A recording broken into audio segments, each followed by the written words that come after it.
all right.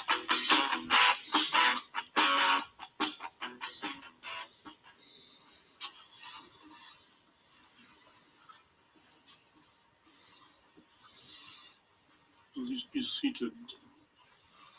Now, members of the jury, this is a most difficult case.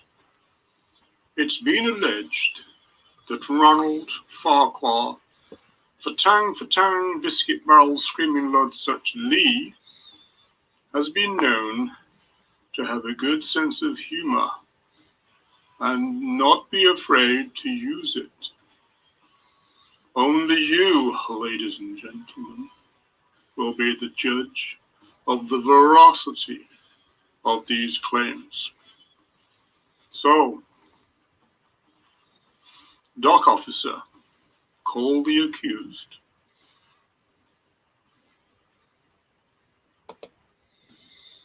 Hey, hello, folks. So I'm the dock officer. So here is the accused. So the accused, you've heard the charges? Do you plead guilty or guilty, mate? Hey, what? I don't have a lot of choice there, do I? I've only ever been found not guilty once in all my cases. So really, I suppose better go guilty, get it over with. That must have been a miscarriage of justice. Yeah. Well, there we are. But it's great to see so many people here listening to this, and obviously it'll be recorded, so people that can't come along tonight will still be able to listen and hopefully have a laugh. It's really for a very important cause that we're doing this. A sanctuary in North Worcestershire called Baah-Land, and of course it's called Baah-Land because it's mainly a sheep sanctuary. They've got over 100 rescued sheep there, but they've also got some goats and turkeys as well. So it's a lovely place, and like really all sanctuaries, desperate in need of funds. They've got vet bills, they got costs for food for the animals, they've got shelters that need repairing, and they need to build more. So what we're hoping is everyone listening tonight, and everyone who listens to the recording, will make a donation to Baah-Land, or maybe even adopt one of the animals there. And throughout the show, we're going to have pictures of the animals at Baah-Land, the sheep there that need adopting by you. So hopefully you'll do that. You get a nice adoption package when you do that. So please, please consider adopting one of the sheep. But anyway, on with the show. Jay, it's well organised. We're well organised. Yeah, Roger's organised. Yeah, here we are. It's all gone black. They put the lights out in the jail. There we are. They put your name in small writing, Roger. Oh, I'm used to that. Yeah, I know. You're supporting cast on this. I know my place. Don't you worry. Yeah, but it's the one in big writing that gets the bigger sentence, isn't it? Like that's what happened, wasn't it, when we were on trial together? Well, that's the way it should be, I reckon. Yeah. Let me see if I can make this that we can be seen as well. So we can see, some of the animals. I think that's there. All right. Yeah. There we are. I'm getting it together now, folks. You get some pictures. Well on top of this job, I'll tell factory, you. Yeah. Well on top. This technology. Yeah. It's when the. Yay! Look at that. That's good. How you've done that. That's really clever. Oh, okay. Right. I learned everything from Jeremy Hess, Yeah. He's very, very clever man, Jeremy. He should be on this.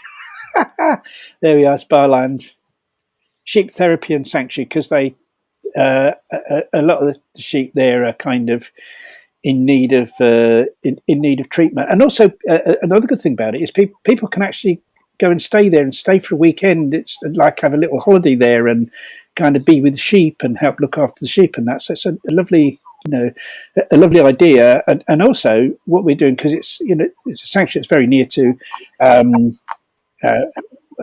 where I am in North Worcestershire and our local vegan group. We'd like a situation where maybe schools can organise trips with children to go to the sanctuary and see the sheep and, learn where their food comes from and maybe, plant the seed of veganism in them. Yeah, So that's pretty good for sanctuaries. They're good at doing that. Very good. By the way, I changed my background to make you feel at home there, Ronnie. You see that's a British cell there. You see there? That's that brings back memories. That one does. Because of course the first time, the first prison I was in was Oxford. What happened? This is way back in 1974. Myself and another guy got arrested. We were doing a raid on a place that bred animals for experiments. This was a place in North Oxfordshire that bred all sorts of small animals, rats, mice, and guinea pigs, and animals like that. And we were looking to damage their vehicles, and we went there. But a security guard saw us, and all of a sudden this place was surrounded by police, but not only ordinary police, there was military police as well, because it's near a military base. So there was ordinary police, there's military police all around this place, all with torches and that.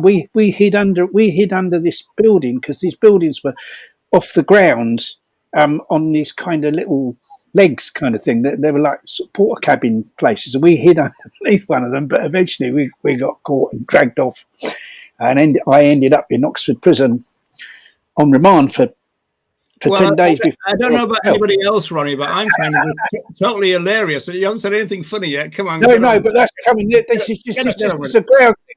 But the first funny thing that happened was I put in this cell with this guy. The guy, we both had these bunks that we were lying on, and I had this old foam mattress, and I looked at this guy, and he started pulling stuff out of his mattress. He had a horsehair mattress, and he started pulling the horsehair out of the mattress. And he got the cigarette paper out, and he rolled the horsehair up in the cigarette paper, and he started smoking it. And it was a terrible smell, and there was all flames coming out of it. He said, "It's good." He said, "It's great having a horsehair mattress. I deliberately asked for a horsehair mattress," he said, "because, when I run out of tobacco, I can smoke the horsehair." He's smoking a horsehair, this guy. And then a couple of days, I'd only been there a couple of days, and woke up in the morning, and everything was floating. The plastic mat in the cell was floating. I had these. They give you these plastic slippers to wear. They were floating because there'd been one of the water mains had burst, and the whole place was flooded. This prison, we had to spend the whole morning mopping it up, which was kind of funny to look back on, but not at the time. And eventually I got bail. £1,000 bail, which was like my dad put up 500, and another friend of mine put up 500. And in those days, Ronnie. In those days, it was a lot.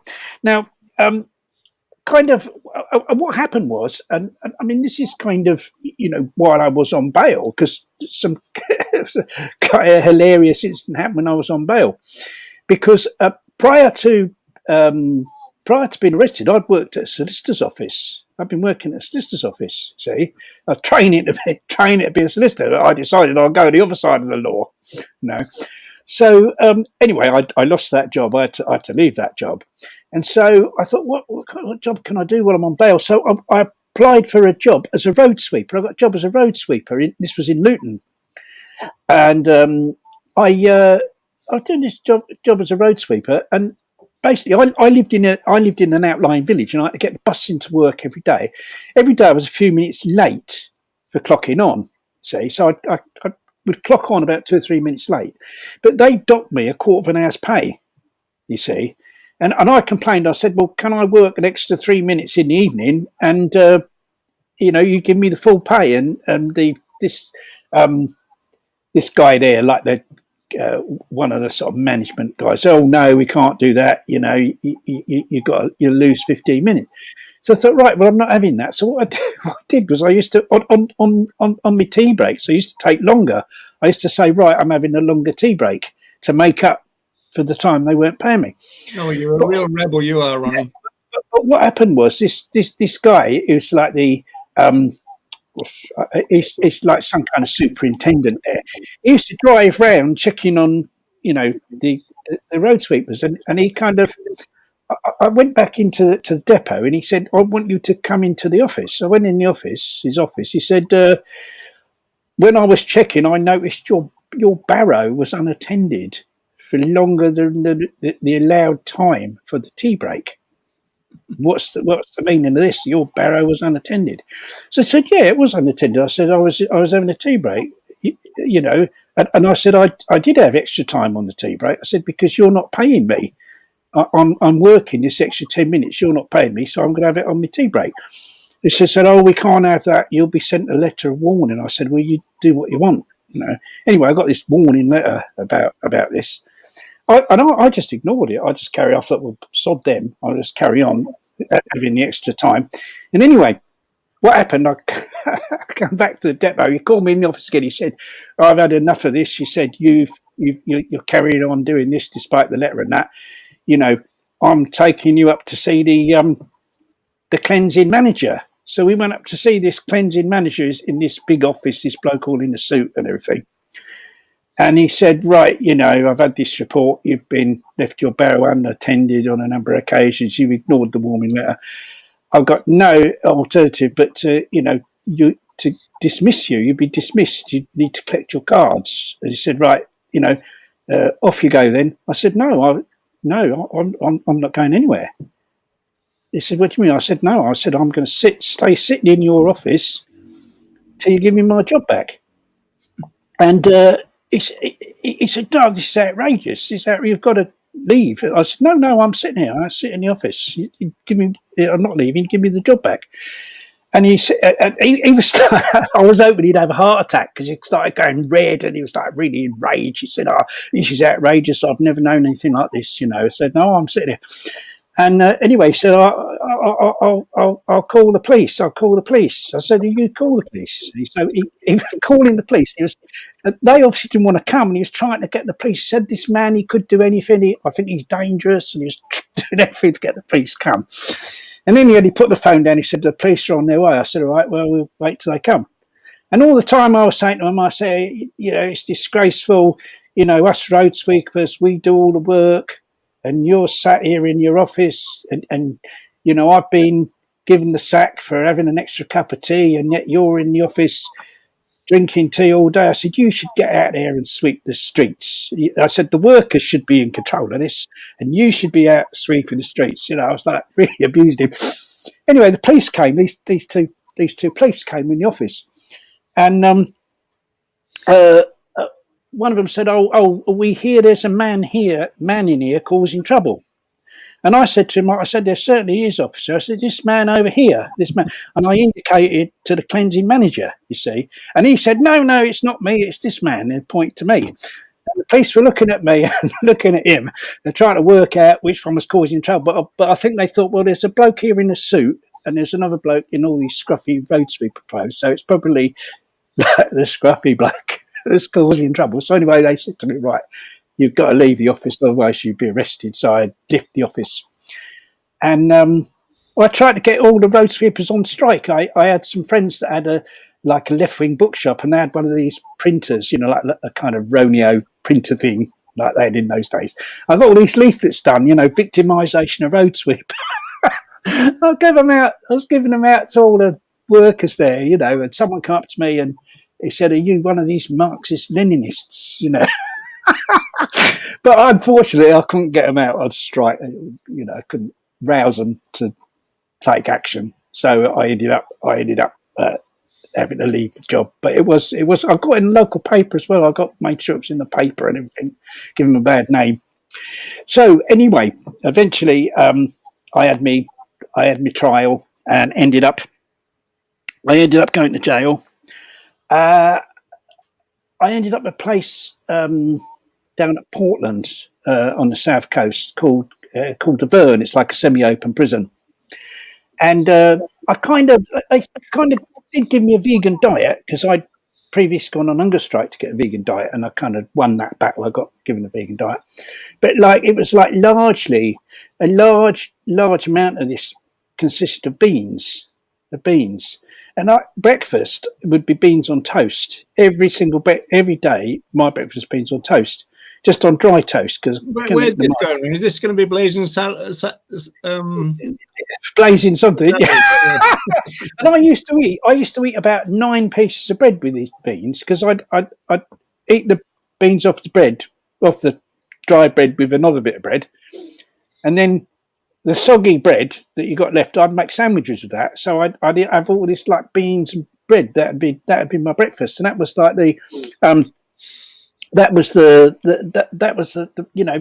big part of the. There's something else coming soon because people think I'm going to tell a funny story about beans, but that isn't it. There's a funnier story about beans that's going to come a little bit later.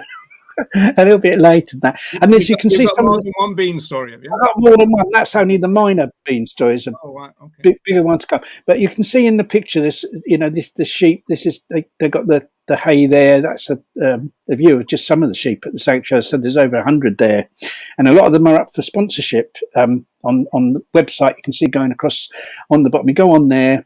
You can sponsor. You can sponsor sheep. And you can make a donation, and people please do that. It's really important. And there's they got these what's the name of those? They've got a particular name, those sheep. I'm just having a look. Kind of rather unusual ones, aren't they? Those the merino ones. They're Hampshire sheep. Oh, okay. Hampshire sheep, little kind of little ones there. So they're being given a treat there. So they're like a teddy bear, aren't they? They're like a little teddy, yeah. Don't really see them very often, but I think they got quite a few there that have been rescued, and there's some of them up for adoption as well. If you look on the website, and there may be some pictures of those coming later as well. Anyway, let's get back to what happened in the jail. So I've got some notes here because there's so much stuff, especially coming up. Right. This was by the. There is another bean story coming up that's kind of more humorous than that one. And the trouble is, this is right by the sea, on Portland down near Weymouth. And one thing that happened quite frequently is I'd have seagulls like shit on my head, and I'd kind of be going, is that, what I'm in here for kind of saving you lot. And you're shitting on my head. It's seagulls. They totally no discrimination between anyone in terms of the head shitting. But during my sentence, I had another trial. I had a trial at the Old Bailey, and I had to go back to London, and I went to Wormwood Scrubs because what it was, I was on trial for something called incitement to disaffection. Because what I was accused with was about another 12 people. We were accused of inciting soldiers to leave the army, and this was to do with the conflict in Northern Ireland and the occupation of Northern Ireland by Britain. And we were basically giving information to soldiers about, well, if you're happy, unhappy about the situation, you're unhappy about defending like this imperialist occupation of another country by Britain, then there are ways that you can leave the army, and this is what it was called, something called the British Withdrawal from Northern Ireland campaign. And at one point during this, I actually got arrested and put in a guard room. I've not just been in prison; I've been in a guard room on an army base, because what we were doing, we would go on this army base, we put the leaflets under the doors of the billets, where they were, and that we got arrested by the military police. We were locked up in the guard room, me and this other guy for several hours before. So I was on trial for that. Now we all got acquitted of that, thankfully, but I was at Wormwood Scrubs for a few months to do with that.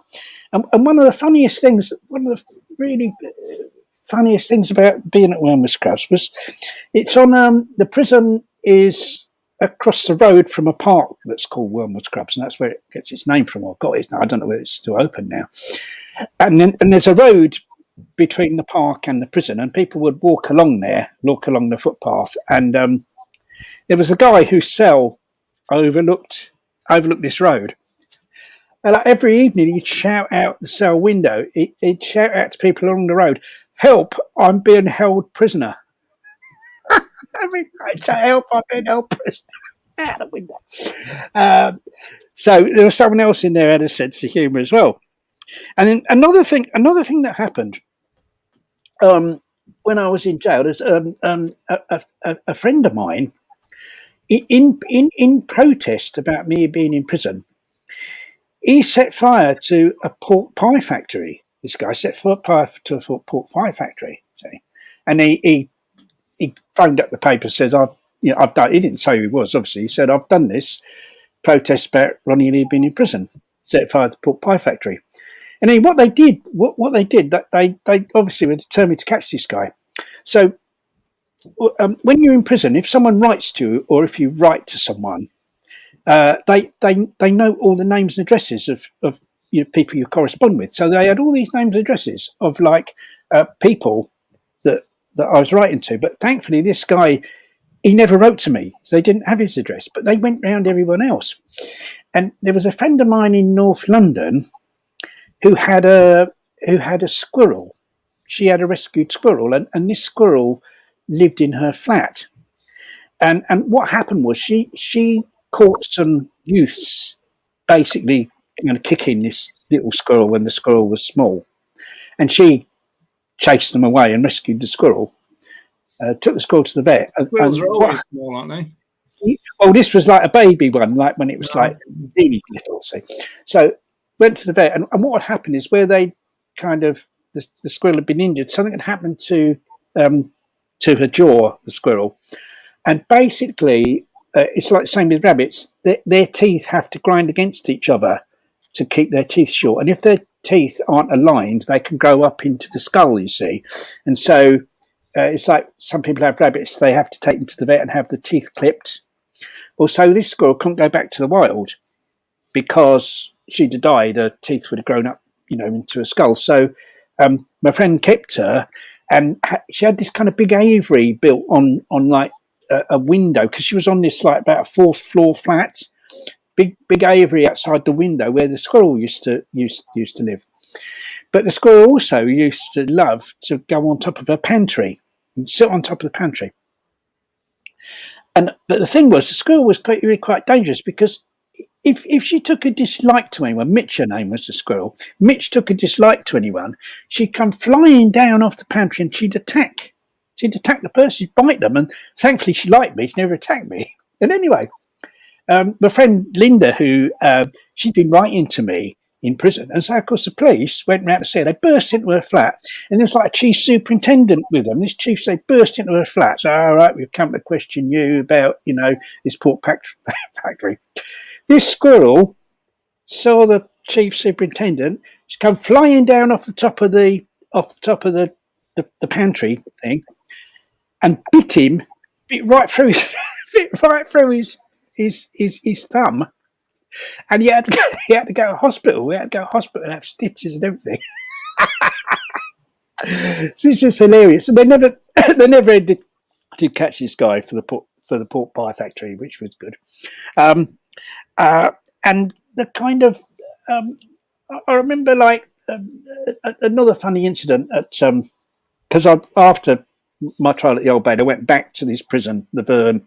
Can I just butt in and ask you to talk about the turkeys here? Talk about turkeys, yes. They've got rescued turkeys as well. A few rescued turkeys, obviously, were saved from the Christmas dinner plate.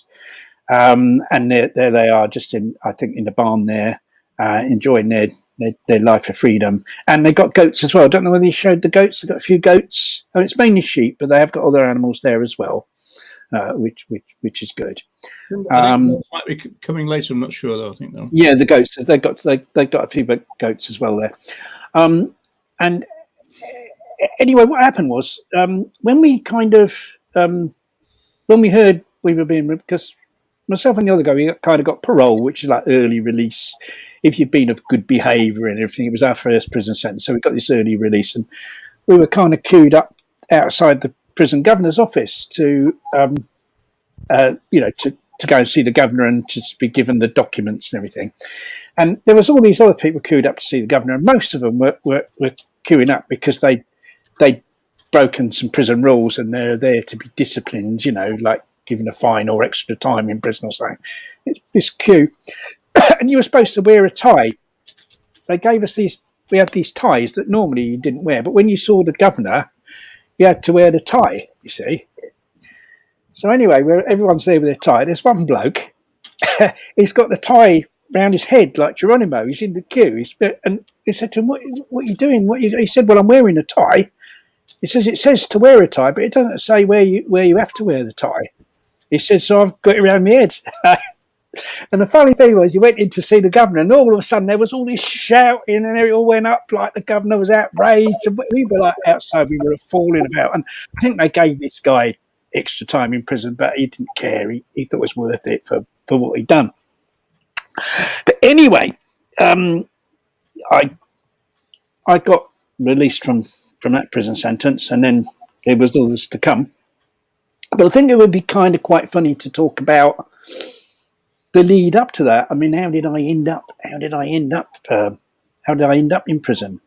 There's a story about what took me there in the first place, and obviously it's through being involved in animal. There's one of the there's Angel there. It's one of the sheep at the sanctuary. Let me tell you a little bit about Angel. She was used as a breed. She was used as a breeding sheep before she was rescued, and she was rescued together with her son. So her son's there as well, which is good. And you can adopt Angel. I think it's £30 for an adoption for sheep, and you get an adoption pack and all sorts of information and stuff like that. So it's really, really good thing to do. So there's other ones as well. There's Angel, and there's a few others on there that you can adopt. I'm just going to rearrange a couple of things so we can you can see the prices. Carry on. Yeah, I think they're 30. Each one's 30, but it's good. It's a good cause, and you get also and also you can adopt them as a present. And one thing that we often do at Christmas, to protect the environment and to help sanctuaries is we'll give an adoption of an animal at a sanctuary to someone as a Christmas present. Or you can do it for a birthday present, anything like that. They're really good to give someone as a gift, because then they get all the information about the animal that you've given them as an adoption gift. So let me see, where are we? So that's Angel, and I'll give information about the others. There'll be others that are coming up. I mean, I kind of it all started off. I mean, my sort of career, my journey towards prison probably started off with me being involved with the hunt saboteurs. I mean, I became vegan in 1972.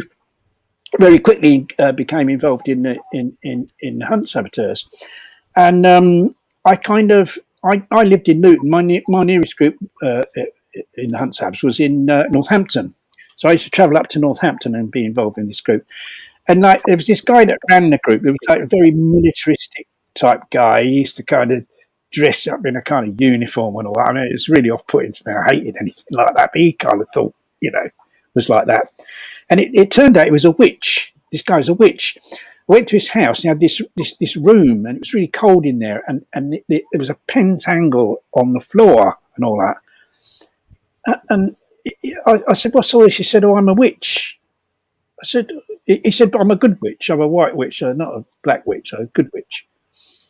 So I said to him, well, can't you, can't I just magic the hunt away? Do you know what I mean? Use your powers and to do something about that. He said, oh, no, it doesn't stretch to that. It doesn't stretch to that. You still have to go out sabbing. So I used to go out sabbing with them. And then eventually I started my own group, because it was a bit of a journey going up to Northampton. I started my own group in Luton. And I had a little Mini. There's a few of us used to go out in a little Mini, crammed into the Mini and go and sab the hunt. And we got, I think at the time, when I started this, I was still kind of living at home with my parents. We lived in a village, probably this was some miles outside of Luton. And I got I got arrested once. We all got arrested by the police and thrown in a cell. And we were saying, what we've been arrested for? And they said, oh, they made up a thing. They said, oh, conspiracy to disrupt a lawful meeting. I thought, well, I've never heard of that before, because I'd obviously worked in the law. I thought, what was that? I'd never heard of that charge. But they made it up just to lock us up till the hunt had finished and let us go. What happened was they had to check our identity, so they sent the police. This policeman went round to my parents' bungalow, where I was living, and kind of to ask if that's where I lived. And when I come home, my mum was like, she was outraged. Oh, you brought the police to the door. Oh, the shame of it. The police and the neighbours were looking out the window and all that. You know what they're like. Like, we worked our fingers to the bone and now you've brought the police to the door. And I had a scrapbook. When I used to go sabbing, I used to, when we went sabbing, we used to phone up the newspapers, get the newspapers to come. We thought, this would be good publicity against hunting, And I had a scrapbook, and I'd put all my cuttings in a scrapbook of all the different things I did. Sometimes I used to go sabbing on my own. I'd just been mad, There's an article in there about me sabbing hunt just on my own. And I come home one day, and I thought I had some more cuttings to go in the scrapbook. I opened the scrapbook. My mum had written all over it. She'd written things like, you brought shame on the family, you brought police to the door. You'll end up in prison. She must have been psychic because she wrote, you'll end up in prison in it. So she made a true prediction. So anyway, I didn't really say anything. I thought, I was no point in me bothering with the scrapbook. She's written all over it. But anyway, so I kind of wanted to move out. I didn't really want to, they weren't sympathetic to what I was doing. So I got myself a little bedsitter in Luton. And I was on the first floor, and on the ground floor, there was a payphone. Like, kind of younger people probably won't know about these things, but like there was a time when there was no mobile phones. There really was. The world did operate without mobile phones and without the internet. We were still able to live. We were still able to communicate. Totally impossible. We did actually were able to live without like being on a mobile phone. It was a payphone. I mean, older people remember the pay. You put penny in the slot, dial up some penny, well, not penny, probably a shilling or something like that. A shilling. That's 5. No, we don't even have them now. But anyway, the old money.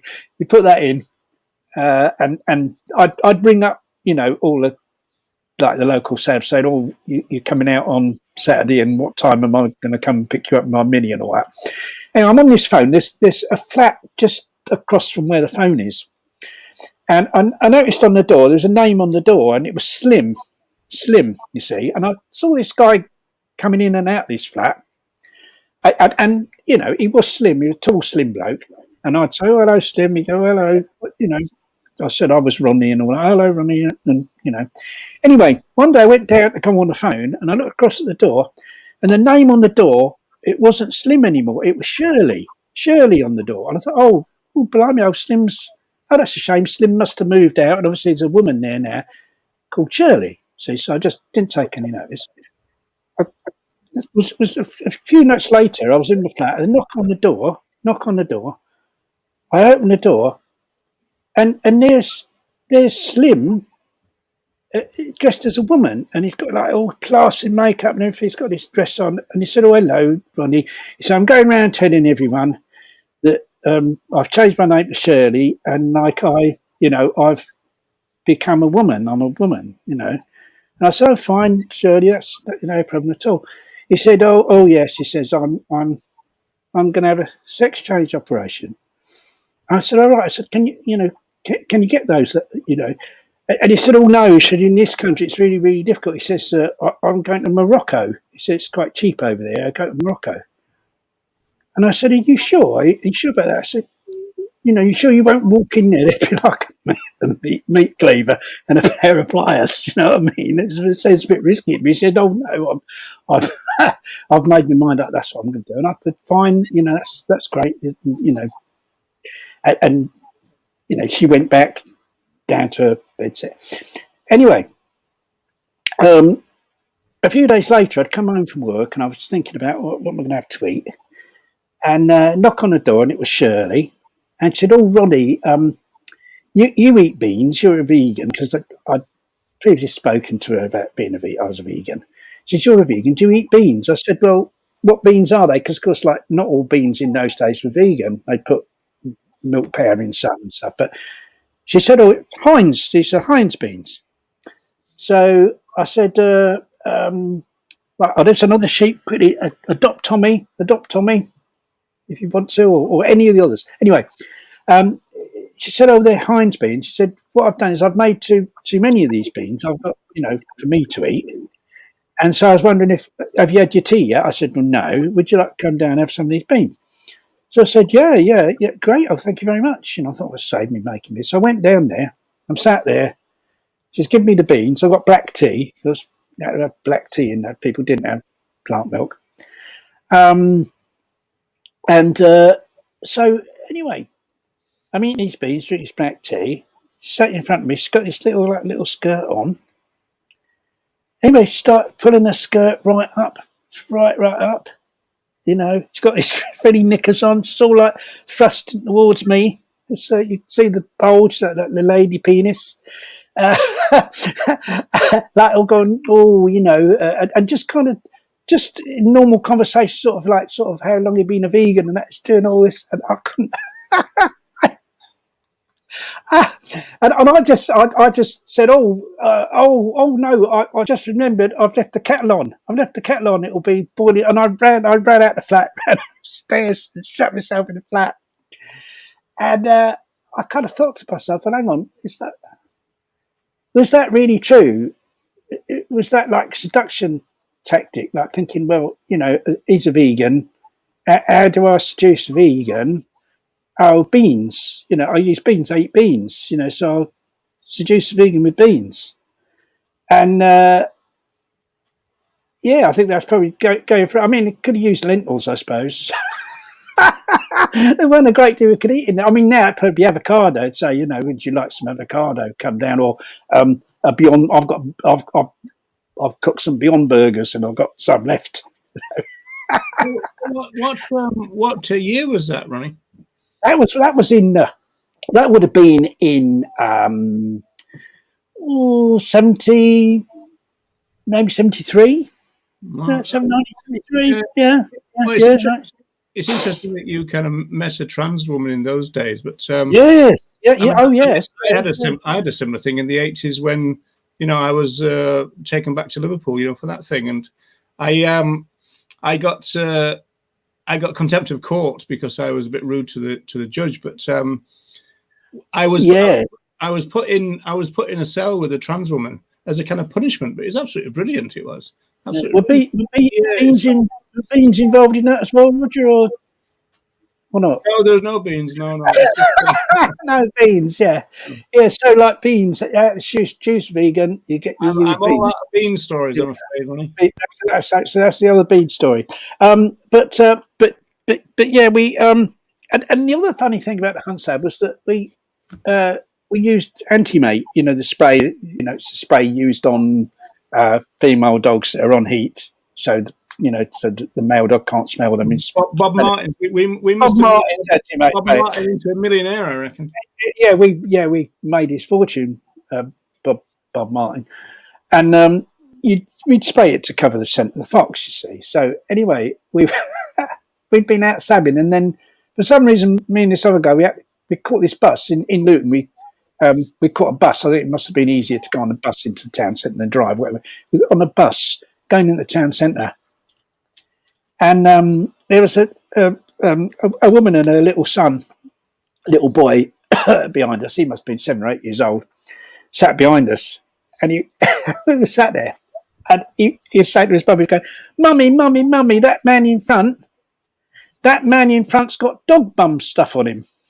Because he obviously smelled the Antimate. They must have had a female dog and used it, and he was going, "Mummy, that man's got dog bum stuff." She's going, "Oh, be quiet," and she's going, "No, he's got dog bum stuff on him. I can smell it." And we were just kidding ourselves, laughing.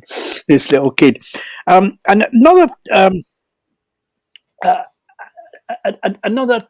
hilarious thing that happened in relation to the hunt sabs, and this is all before that first prison sentence, was in Barnet, to just the North London area, there was a plan that the local council had decided to shoot the squirrels in a local park. People had been complaining. People who lived around the park had been complaining that squirrels had been going in their gardens, like digging up bulbs and stuff like that, and going in the attic and all that kind, like kind of any excuse to, want animals killed, And they complained to the council. So the council got a gun club in, like a local gun club, rifle club, and they said, right, and they had to tell people. They said, please don't stay away from the park at this certain time because there's going to be a cull of squirrels, you see. So anyway, we immediately went into action. I had a friend whose dad worked somewhere where there was a photocopier.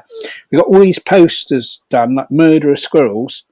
We plastered them all around the place, all around, murder of squirrels, come to the park. And we said, what we want to do is people invade the park at the time they were going to kill the squirrels, come to the park and put a stop to it. So anyway, we were wondering, we thought, I wonder if this will work, And anyway, we all stayed over at my friend's house. We're all sleeping on the floor, ready, because this was starting at 7 a.m. This killing the squirrels very early. We're all sleeping in sleeping bags, like on in a living room. And 7 o'clock in the morning, we all go over the park. We're amazed how many people. There's all these local residents come, all these elderly people with, placards around them, don't kill the squirrels, and all this, and with waving walking sticks and everything. It was brilliant, So of course they had to call it off. You see this? They said, right, well, we obviously can't do it because people go, no, I'm not leaving the park. I'm going to stay here, protect the squirrels. So anyway, what happened was we went. We all went up the council offices. We were like, right, we're going to go to the council offices, have it out with them. So we sort of invaded the council offices, and we're all there in this kind of reception area, like loads of us. And there was the woman I told you about who had the squirrel, Linda. She was there because obviously she was very concerned about squirrels. She was there, and her boyfriend was there as well. And he was kind of, I think he just kind of tagged along really because she was going. He was there, and there was a load of us. And then one of the council officers came out and said, right, we've agreed. We'll meet a deputation of you. We can't talk to all of you because there's too many. But if you choose like 6 of you, you can come into that, like this kind of room, this office, and we'll have a discussion about this problem of the squirrels. You see. So anyway, went in there and we were having a good discussion because we were saying you haven't taken public opinion. You've just listened to people that don't like the squirrels, but obviously. If you've learned today that loads of people love the squirrels, don't want them killed, but you've not done a survey or anything like that. So anyway, we were getting them to agree. We're getting this guy to agree to do a survey of local residents and a questionnaire. You see, and then all of a sudden, someone came in this office and whispered in this guy's ear. See, whispered in his ear, and he kind of went mad. He went mad. This council guy. He said it's disgraceful. He said, I want money off you. I need money off you for tea and coffee that's been stolen from the council. And we were thinking, what are you on about? He said, one of your colleagues has stolen tea and coffee from the council. We you've all got to pay. We thought, what the hell was going on? What the hell's going on? So we went out, to meet the other people outside. What had happened was this woman, Linda, her boyfriend, he'd gone off wandering around the council offices, right? He'd found a tea trolley. There was a woman going around with a tea trolley, taking tea to the offices. He'd got this tea trolley. He'd wheeled it off. He'd wheeled this tea trolley into where everyone was waiting, and he'd said to everyone, the council said free tea and coffee. The council said free. So everyone, it was a complete lie. And like everyone started drinking. Yeah, obviously I had to make it black. Most people were vegan, drinking the tea and coffee. And then this when the woman turns up, the tea trolley woman turns up, and like all hell broke loose, and that we all had to pay. We all had to pay. I think it's about 50p each or something towards this tea and coffee that had been stolen from the council. But it had a good ending though, because they did, and we were going, oh no, I hope that hasn't ruined this sort of negotiation that we were having. about trying to get this survey done, but it kind of, thankfully it didn't, and they did the survey, and it came out that most people were against the squirrels being killed, so it never happened. But thankfully, if we hadn't gone there in that park that day, those squirrels would have been shot. But it's like... These would have been grey squirrels, would it, Ronnie? Yeah, grey squirrels, yeah. And of course, it's terrible with grey squirrels now, isn't it, that you're not allowed to, rescues aren't allowed to release them or anything like that. So, like, just absolutely disgraceful, And hopefully, that's still going to happen. How are they going? How I don't see how they can monitor it really if people release them. To be honest, let's hope some people, still are treating them and release them. So another another sheep on there, and that's Black Beauty is one sheep, but there's a few of them, and their story is that was 7 sheep, and they weren't wanted by a farmer because they were too, at the time they were too small. They were too small. He kind of sort of realised they'd be too small to send to market, and they were too young to breed, so he didn't want them anymore. So the sanctuary's got them. There's 7 of them, and you can adopt.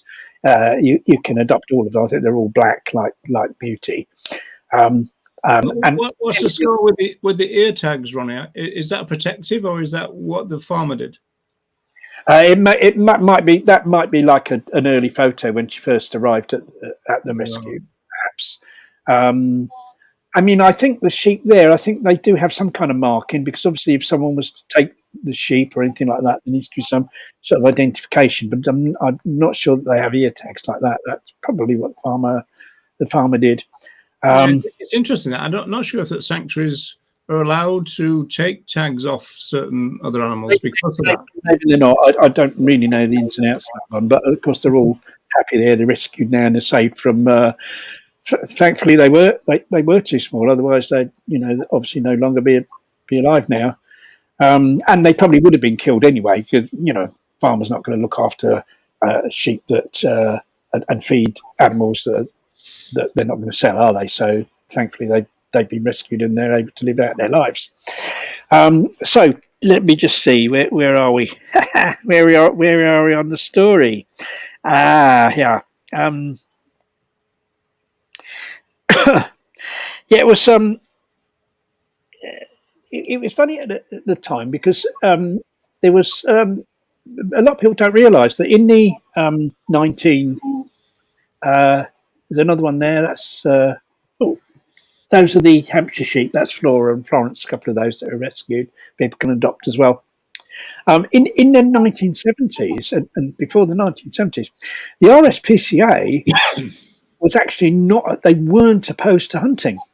They were not opposed to hunting. They wouldn't speak out against hunting. And they had hunters, they'd allow hunters to join, and they even had hunters on their board, their ruling board. And obviously this is really bad. Any time anyone, protests against hunting, the hunt would say, well, the RSPCA think we're all right, so obviously it can't be, there's nothing wrong with it. The RSPCA, aren't against it. So there was like a group of people thought, well, we got to do something about that. We got to change this.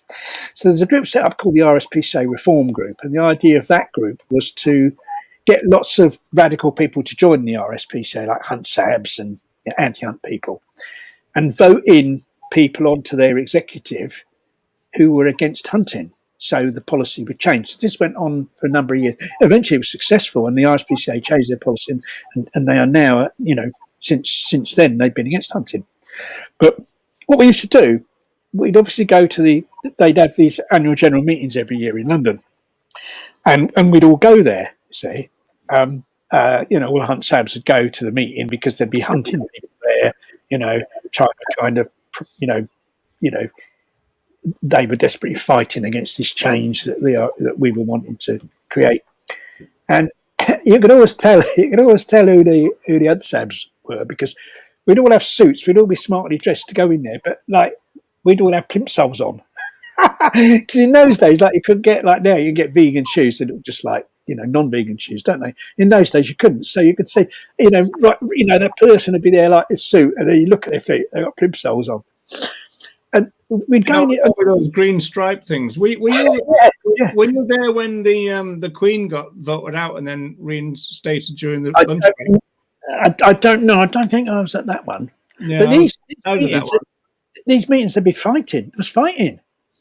Because the hunt people would be there, the Sabs would be there, fights would break out. The police used to be called and like throw people out and everything. It was like, right, you wouldn't imagine it. It was like, it's like, right, it was like a real ding dong at these things. And of course, the RSPCA are still light years away from being perfect, aren't they? Especially on the farmed animals thing and everything. But at least they are against hunting now. But that was only that took a lot of effort. That was like a small group of dedicated people organised that and worked for years to create that change, which is still, obviously still. And I think they passed a resolution that if someone went hunting, they weren't actually allowed to join the RSPCA. And hopefully that's still the case today. I mean, obviously they'd have to know that the person was a hunter, but I think that's the case. They're not actually allowed to be a member now. But I kind of before I worked at when I first started in hunt sabs, like as I said, I started off my first job after leaving school was working in a solicitor's office. I was sort of training. I'll train to be a solicitor. My parents were pleased. They had visions of me being a big solicitor in a big house and all that kind of thing. And I didn't do very well in my exams at school, but I did well enough to get the job. And at the time, most solicitors, if you went there for training, they wanted your parents to pay. You had to pay, but mine couldn't really afford it. So I eventually found one that they were willing to pay me £5 a week to work there. And I was like kind of just sort of, used to do all the jobs there that nobody else wanted to do. And they used to, and it was during this time I became vegan. And they used to pull my leg about being vegan. I held my own okay. But what they used to do was they used to send out for food to this Chinese restaurant that was across the road. And I'd kind of checked into this Chinese restaurant, what do you fry stuff in, what do you cook stuff in and all that. And they said vegetables. I said, all right. So I would always have me vegetable chop suey or chow mein or whatever. And all the other people, they'd be having their meat and everything like this, all the time and going, oh, you want a bit of meat in that, you want a bit of meat in that, in your food and all that, what people are like. Anyway, it was all in the local paper. This place was raided, this Chinese place was raided. And this is like, really quite horrible, although it's no worse than any other animals being killed for food. They actually found a dead dog in the fridge in this Chinese restaurant. They'd been actually serving dog to people, And of course, everyone there was horrified. They were going, oh my God, I've been eating dog. Oh, I feel sick and all that. And I said, well, I've got the last laugh now. Because the only one here that's not been eating dog's me, isn't it? As a vegan. And I said, anyway, what's the difference between eating dog and eating a cow or eating a lamb or eating a chicken? It's all the same, isn't it? So I kind of like, hopefully that, that instant actually, although not very pleasant for the dog as is for any animal that's killed for food. Hopefully that made some of them think. And then what happened was somebody saw a mouse. One of the secretaries in the office saw a mouse and obviously complained and was like all frightened. Oh, there's a mouse, this mouse can like kill me and all that. And anyway, so they got in the pest control firm and they put down all this poison all around the place in there. And I got called into one of the boss's office and they said, right, we've got a problem with mice. I said, well, what problem's that? And they said, oh, like one of the secretaries saw a mouse. I said, what, saw one mouse? Yes, it's going to be an experimentation. I said, well, can't we all just live like in harmony with the mice? They've got to live as well. Oh, no, I'm not listening to any of that extremist stuff. And if you do anything, we're putting down this poison. If you tamper with it, do anything like that, you do anything, you'll be sacked, you see. So I thought, oh, blimey, what am I going to do? But I used to go in there first in the morning. I used to be because they had all these heaters there that had to, because they were, I think it was a time when there was like power strikes, you see. So they got all these like oil heaters, and I used to have to go in really in the morning and light all these heaters so that when they all came in, it was all nice and warm. So I'd go in early. And what I did was, in these traps, it was this blue powder, this poison that it's warfarin, and it's like a blue, it's got this blue colouring. So what I did was I got a load of blue chalk, I crumbled it all up really fine. Right? I went round all the traps. This is before any of them come in. Went round all the traps. I tipped all the poison into a bag, which I think I later burnt it because I obviously had to be really careful how to dispose of it. And I replaced it with this blue chalk. So I just put it back. And they never knew. They never knew at all. Never knew, and it all went quiet, and they never knew that I'd done that. So I kind of got away, saved the mice, and I kept I kept the job at the same time. But there was a guy there. This police sergeant came to work there, and his name was Harry. And basically, my main boss used to, at the magistrates' court, he used to defend people. And this guy Harry used to. Oh, there's a video here. This is the daughter of Joe. Diane, who runs the sanctuary, is her daughter, and there's one of the sheep. See how gentle they are, taking a biscuit from her mouth. That's a really nice little clip there. Harry, and this guy Harry, he was a police sergeant, and he used to prosecute people at the magistrates' court. But although they were on opposite sides in the court, the two of them, my boss and this Harry, they were good friends. So when Harry left the police, he came to work in the solicitor's office, you see. Right. And of course, at the time, I'd got into the ALF, or Band of Mercy it was called in those days. We were out doing stuff and all that all the time. And I used to go and chat to Harry, and I used to say, Harry, I said, I'm really fascinated by forensics, really, really interested in forensics. And he said, oh, good, yeah, I know a lot about forensics. And I said, listen, if someone was to do this and then do that and do that when they're getting into a building, would they be caught? Could they be caught by forensics? And he'd go, oh, no, the technology's not up to that. And I'd think, okay, right, I think to myself, that's what we'll do. I used to question, every time we had a raid planned, I used to question you. I used to go, well, say there's a place and there's so and so and so and so, just for the sake of argument, like, how would someone get in there without being caught? And he'd tell me. He just thought, he loved talking to me. He thought, oh, this guy, like, he's really interested in forensics and all that. And he used to chat to us, just love it, sat there having a cup of tea with him. And of course, when it came out, when I got arrested and everything, and I had to go back to the office because I had to sign these papers to end my contract with the firm and that. I saw this Harry, and I thought, oh God, what's he going to say? He just laughed. He kind of actually thought it was amusing that I'd done that. Which I thought was good. He saw the funny side of it, that like really I was using all this knowledge to go out at night and do raids on places. But then what happened when another funny incident during my time at the solicitors was, like I said, that I used to have to go to court, I mentioned earlier, and sit behind the barrister when there was a court case on and kind of take notes. And there was this room where the barristers went. It's called a robing room, and that's where they put on all they put the wigs on, and all the cloaks and all that, in there, the robing room. And I'd go in the robing. If you're from the solicitors, you're allowed to go in the robing room and meet the barrister, and all the other barristers would be there, like putting the wigs on that. There was one barrister he was a hunt master, one of these barristers, right? Horrible bloke he was, and he was at the court one day, right? And he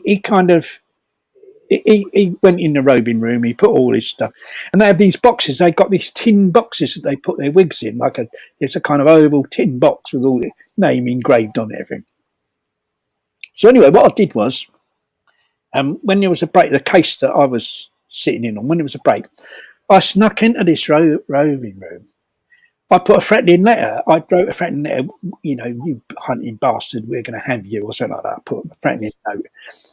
I put it in his wig box. I put it in the wig box of this hunting barrister. We know, your days are numbered. It was like, whatever I think of, make him frightened. Anyway, there was uproar because he went back He found this note in the thing, and there's uproars all going around. Oh, someone's threatened. Oh, there's been a threatening letter, and all the police were all called. And but thankfully, probably because forensics wasn't so good in those days, it never got pinned on me. So it was. This is they'll come for me now for it probably. This is a good timing from Deb here. So it sounds like you've read How to Win Friends and Influence People. Yeah, that's it. I did. Yeah. But I thought, well, I'll have him. I've got to do something to the bloke because we used to do. Obviously, I was very involved in anti-hunt stuff in those days, and what we used to do. I mean, I don't know how long you want to go on for, Rog, because we're up to an hour now. Eh? Go on. Couple more stories. Yeah, a couple more stories. Have you got a 2-minute one, and then we'll wrap up, shall we? Yeah. Well, I'll tell a couple of stories about. Well, one thing we used to do that there was, because now it's known as like the Countryside Alliance, is the main organisation that defends hunting in the UK. But in those days, they were called the British Field Sports Society, and they had an office in London. And there were like several amusing things surrounding this office of the British Field Sports Society, because we used to go there. We used to occupy their offices. We used to burst in. Hunt sabs. We'd go there, and like what we'd do is we'd have someone dressed smart, like just really smart, because you couldn't just go in. I think you could at first, but then they caught onto it after we'd done it a few times. And like we'd have someone in a suit or someone with a parcel, like look like they're delivering, and we'd all hide. And they come and open the door. We'd all burst in there, like, and we'd be answering the phones, and we'd say, no, we're not going to leave till you agree to end hunting, but of course we did, because the police used to come and throw us out in the end. But what happened one day? There was this guy, the guy that was in charge of it is like a Colonel Blimp, like this Colonel bloke. He had this office, his own office, and when we were all sat in there, like I went in his office. I got all his files out, all of his filing cabinet. I scattered it all over the floor, all his drawers, his desk. I tipped it all out, all over the floor, you see. And anyway, the police came, and he complained to the police. He said, oh, there's a man's gone in my office, and he's wrecked my office and all that. And the police turned around and they said, right, unless you tidy his office up, you're all going to be arrested. We'll arrest you, we'll find a charge, you'll be arrested, we'll put you in custody and all that, you see. And we want you to tidy up his office. And all the other people were going, no, we're not tidying up his office. Bugger that, we're not tidying. And I said, yeah, I said, I'll tidy his office up. And they all looked at me. I said, what, you're a traitor. You tidy his office. You tidy his office. I said, no. I said, look, a couple of you come with me. Like, and they said, all right, come with me. And I said, listen, what we did was we tidied his office. But what we did was we put everything all in the wrong file. Everything was all mixed up. So it was as worse than like being untidy. And then we come out and said, to the police officer, officer, like, we've tidied the office. He looked in there and he saw it was all tidy. He thought, right, well, you can, I'm not going to arrest you. But obviously when that guy went to find anything, the colonel went to find anything, he wouldn't have been able to. He wouldn't have been able to. But there's another funny incident, and this is to do with the ALF in connection with this place, the British Field Sports Society. There was a couple of guys, friends of mine, hunt sabs.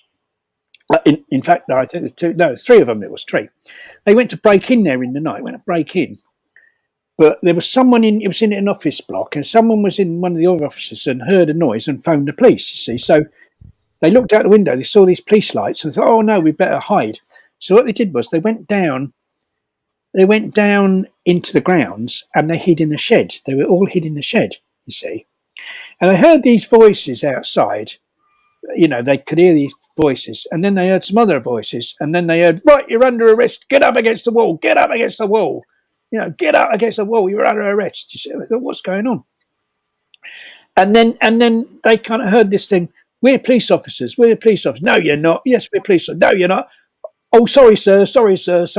What happened was some plain clothes, some uniform police had gone there, and then some plain clothes police had gone, in response to like the call out that someone had broken his offices. and they're all both lots of them were looking around, and the uniform ones arrested the plain clothes ones, put them up against the wall. You see. So eventually, when they found these guys in this, they did find them in there, and they were like collapsed, laughing, like absolutely pissed themselves laughing, like all the way to the police station, like pissing themselves laughing about these police arresting each other on this incident. So it's kind of, they ended up in jail, but I suppose that was like a kind of probably made up for it a little bit. But anyway, I hope everyone's enjoyed it. There's loads more stories, and I think we might do some more of these, won't we, Roger? Yeah. When do you want to know when we're both in the cell? So that'll have to wait until part 2, 3. One in the cell. Yeah. Because of course I was in prison. No, don't start that now, Ronnie. That's going to take. Oh, I'm not starting that one. No, that's to come. But what we're going to do, and I hope people have enjoyed this, and please, give a few bob to Baah-Land and adopt a sheep, or several sheep at Baah-Land. Please, and the other thing to do as well as supporting Baah-Land, please do support Baah-Land. What everyone needs to do as well, I think, is support your local sanctuary. Like in every area, there are animal sanctuaries, and I think all across the board, these places are struggling. They're not been able to raise funds because of the COVID crisis. A load of their fundraising events haven't been going ahead. So I think universally, really, sanctuaries are struggling. So, what I'd like people to do, as well as supporting Baah-Land, and please support your local sanctuary or one of your local sanctuaries. Give something to one of your local sanctuaries as well, because obviously we're only able to do this for one sanctuary, of course. But there's loads of them everywhere, and they all need help, and they all need support. So please consider that. And what we're going to do, because of course we've only been through like quite a small fraction of prison and events surrounding prison that are quite humorous, we're going to do more of these, aren't we, Roger? And you might be in. Apparently we are. Yeah, apparently we are. Yeah, I think some of Roger's stories might be in some of them, because he comes later. He's younger than me. He's not quite such an old timer as me. His criminal career began a bit later than mine, didn't it, Roger? I think it was your fault, Ronnie. Actually, to be honest. Yes, but it's all my fault. The number of people's houses I'm banned from. I was always banned from people's houses. They think, oh, he's a nice man, that Ronnie, your friend. No, that's the beans, Ronnie. And then they found out about. Yes, probably I'd eaten beans before I went there, like. And they find out who I was, and then they go, he's not allowed to come here anymore. It's like loads. I was banned, banned from people's houses, everything. Terrible, really shocking, isn't it? Really. No, but there we are. Indeed. Well, there's a good note to end on. So, but thanks for all the comments, folks. And, thanks for all the comments. Look out for the next one. You're thinking maybe one a month, aren't you, Ronnie? Perhaps every 3 weeks. We got time to promote it. It's obviously important to promote these things and get a lot of people along, get people knowing about it. And obviously, we're going to have to promote the recording as well, I think, because a lot of people. It's going to feel like a sentence for me doing all that. So yeah, maybe another 3 weeks. Look out on social media for the next one, and be part 2, and we'll find another sanctuary to benefit from that one, and that'll be like there's lots of prisons still to come and humorous events surrounding prison. I don't think there's any more beans. I think there's beans. That's the end of the beans, I think. Well, we'll live, Ronnie. So thanks, everyone. Yeah. Bye. Thanks for coming. Take care, folks. Cheers. Bye.